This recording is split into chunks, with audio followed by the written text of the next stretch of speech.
नमस्कार।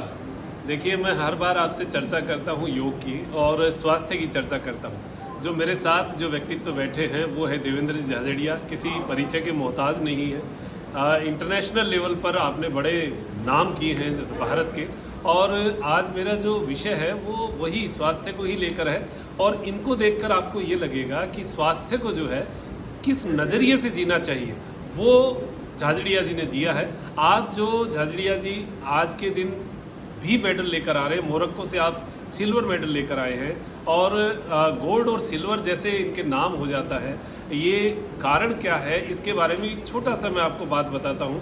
उम्र के पीछे शरीर का डिजनरेशन होता है, ये सबको पता है, लेकिन उसके साथ लड़ना और साथ में सामने खिलाड़ियों से लड़ना, दो लड़ाइयों को लड़ते हुए जब मेडल आदमी लाता है तब पता चलता है कि अंदरूनी लड़ाई क्या थी। लेकिन हम बाहर से केवल मेडल देख पाते हैं। तो हमारे साथ झाझड़िया जी हैं, मेरे पुराने मित्र हैं, हमारे चूरू से हैं, और आज हमारी एक कार्यक्रम के अंतर्गत मुलाकात हुई तो मैंने देखा इनका अनुभव आप तक जरूर मैं शेयर करना चाहूँगा। झाझड़िया जी, बहुत बहुत स्वागत है आपका हमारे कार्यक्रम और हमारे योग साधकों। लाखों लोग हमें देखते हैं और उनके साथ आपको मैं शेयर करना चाह रहा था। आपका जो एक कैरियर है वो मैंने पीछे बहुत सारी वीडियो में आपसे बातचीत की थी।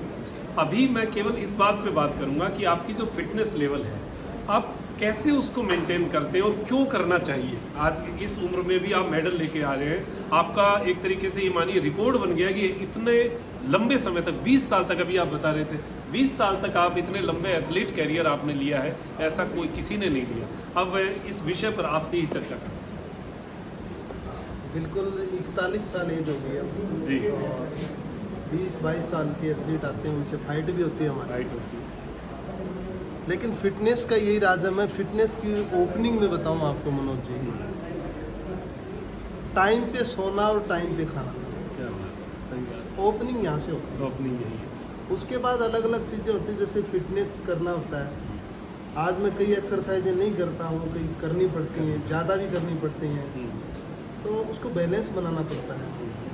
और मैं सबसे पहले एक ही बात कहता हूँ कि हर कोई ट्रेनिंग या कंपटीशन, बड़ा कंपटीशन आपको लड़ना है, आपको यहाँ से मजबूत होना पड़ेगा, दिमाग से। सही बात। यदि आप दिमाग से मेंटली स्ट्रांग हैं तो फिजिकली कोई प्रॉब्लम नहीं आएगी आपको। और इससे आगे कहीं ना कहीं मेरा जो अनुभव है, अनुभव से मैं कंपटीशन लड़ता हूँ।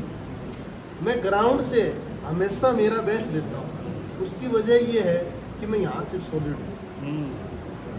फिटनेस के लिए अलग अलग डाइट होती है। विशेष तौर पे मैं स्पाइसी खाना नहीं खाता हूँ, बॉयल खाना खाता हूँ सिर्फ। और खाने की आपको क्वांटिटी कितनी रखनी है वो जरूरी, उसमें प्रोटीन कितना होना चाहिए, कार्बो कितना होना चाहिए, अलग अलग वेरिएशन रखते हैं हम लोग। खास करके मैं लिक्विड ज़्यादा लेता हूँ, जैसे मौसमी जूस है वो ज़्यादा है, नारियल पानी ज़्यादा है, और पैकेट फूड मैं कभी नहीं खाता। क्या बात, आज तक कभी पैकेट फूड और मैं जितने भी सुन रहे हैं, मैं एक बात कहना चाहता हूँ आपके माध्यम से कि रीजनल जो फूड है, हमारे भारत का क्षेत्रीय जो खाना है वो कैसे भी खाएं आप, कोई दिक्कत नहीं है, लेकिन पैकेट फूड है वो खराब है। सही बात। अभी बात यही हो रही थी, राजस्थान में रह रहे हैं तो राजस्थान का खाना, गुजरात में रहते हैं गुजरात का खाना, साउथ में रह रहे हैं तो साउथ का खाना, जहाँ का रीजनल फूड, बहुत पिन पॉइंट बात कही है इन्होंने, वो उस मौसम और उस वातावरण के अनुसार आपके शरीर को मजबूत करता है। तो आपने जो अपना ये करियर, 20 साल का करियर बहुत लंबा होता है, उसमें आपने 20 साल की उम्र में जो खाया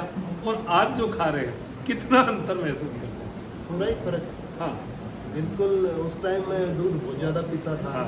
अब मैं इतना ज़्यादा दूध नहीं पी सकता, क्योंकि दूध में बहुत सी चीज़ें अच्छी हैं, पर थोड़ा दूध में फैट होता है, तो मैं नहीं पी सकता हूँ।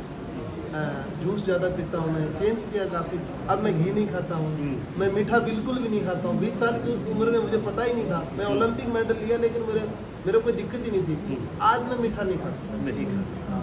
तो इन चीज़ों को मैं तो ये मानता हूँ कि हर किसी को मीठा है वो एक जहर है, मैं तो ये मानता हूँ, और उसको नहीं लेना चाहिए। चाय वगैरह कभी नहीं पीता हूँ। क्या बात है, मतलब आप चमक देखिए। और मूल बात पता है क्या है, हम जैसे जैसे उम्र बढ़ती है वैसे वैसे हम स्पाइसी की ओर और हैवी खाने की ओर जाते हैं। जबकि मैं उदाहरण आपके सामने, मतलब इतना बड़ा आज के दिन इतना बड़ा उदाहरण है कि ये झाझड़िया जी हमारे बीच में बहुत बड़ा उदाहरण है। ये जब ये बात कह रहे हैं तो आप समझ लीजिए कि कितनी बड़ी बात है ये, कि हम जैसे जैसे उम्र बढ़ती जाती है वैसे वैसे कुछ चीज़ों को काटना पड़ता है। तो आपने मीठे को काटा, आपने दूध को काटा, आपने हैवी डाइट को काटा और आपने पैकेट्स के फूड्स को काट दिया, एकदम ख़त्म कर दिया।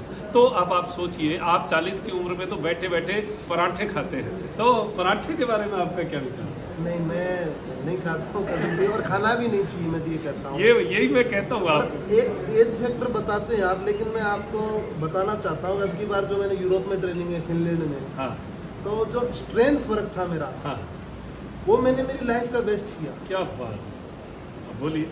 तो ये अपने आप में बड़ी बात होती बड़ी है। बात है। स्ट्रेंथ वर्क में मैं लाइफ बेस्ट किया मेरा। हाँ। और मैंने एक वीडियो मेरे फ्रेंड्स को भेजी, एक दो को, उसमें मैंने जो स्पीड थी, तो उन्होंने कहा यार मोबाइल में शायद स्पीड बढ़ाई है बढ़ा क्या दी आपने? होगी। हाँ, तो मैंने कहा नहीं, ये रियल है, फिर भी Real बढ़ा है। के भेजूंगा। हाँ। ऐसा नहीं है, आप एज फैक्टर मैं नहीं मानता, आपको एज के साथ जीना है। 60 साल की एज का है, उसको 60 साल के हिसाब से जीना है। जीना है। 40 वाले को 40 के हिसाब से जीना है। खाने में चेंज करना चाहिए उनको, और फिट रहना मैं तो आसान नहीं मानता। देखिए, जो झाझड़िया जी बात कह रहे हैं ना, बात वही है, उम्र के साथ त्यागना आना चाहिए, हमें कुछ चीज़ें त्याग करनी पड़ेगी। क्या वही आसान नहीं वही, है। हाँ वही आसान नहीं है। तो आप त्याग करते जाइए, हल्का करते जाइए, जीवन का बोझा है उसको फेंकते जाइए। अगर नहीं फेंकेंगे और उसी को डालते जाएंगे तो वो बोझा इतना हो जाएगा कि लास्ट में आपके घुटने तोड़ देगा और आपको बुढ़ापा में लेके आ जाएगा। तो ये आज एक बहुत बढ़िया उदाहरण, आज मैंने इनसे और कोई बात नहीं की, केवल स्वास्थ्य की बात की है, लेकिन हमारे देश के बहुत बड़े गौरव हैं। आप पैरा ओलंपिक की, आज की भारत की नहीं, अंतर्राष्ट्रीय स्तर की पहचान है देवेंद्र जी झाझड़िया, और हमारे चूरू की एक शान कह सकते हैं, हमारे चूरू का नाम कह सकते हैं। आप ये मान के चलिए कि इनसे हमें बहुत सारी प्रेरणा लेनी चाहिए, और स्वास्थ्य के तौर पे आज एक आइकन के रूप में हमारे बीच में है। देवेंद्र जी, आप बहुत धन्यवाद भी कहूँगा कि हमारे इतने बहुत बड़ा कार्यक्रम नहीं है, लेकिन आप इतनी छोटी सी मतलब पोल पर जो है इस कार्यक्रम में आए हैं, और बहुत अच्छा आपने अपना समय दिया है। और कोई संदेश अगर आप हमारे योग साथियों को देना चाहें? मैं एक संदेश जरूर देना चाहता हूँ, वो ये है कि किसी काम में आप जल्दबाजी ना करें, क्योंकि हम हर चीज़ में रिजल्ट चाहते हैं, चाहे वह योग हो, चाहे एक्सरसाइज हो, चाहे आपका कोई एग्ज़ाम हो, या जो भी है, जल्दबाजी ना करें, मेहनत करें, रिजल्ट अपने आप आएंगे। धीरे धीरे रे मना धीरे सब कुछ होए। तो बहुत बहुत धन्यवाद, और आपका देवेंद्र जी बहुत बहुत धन्यवाद।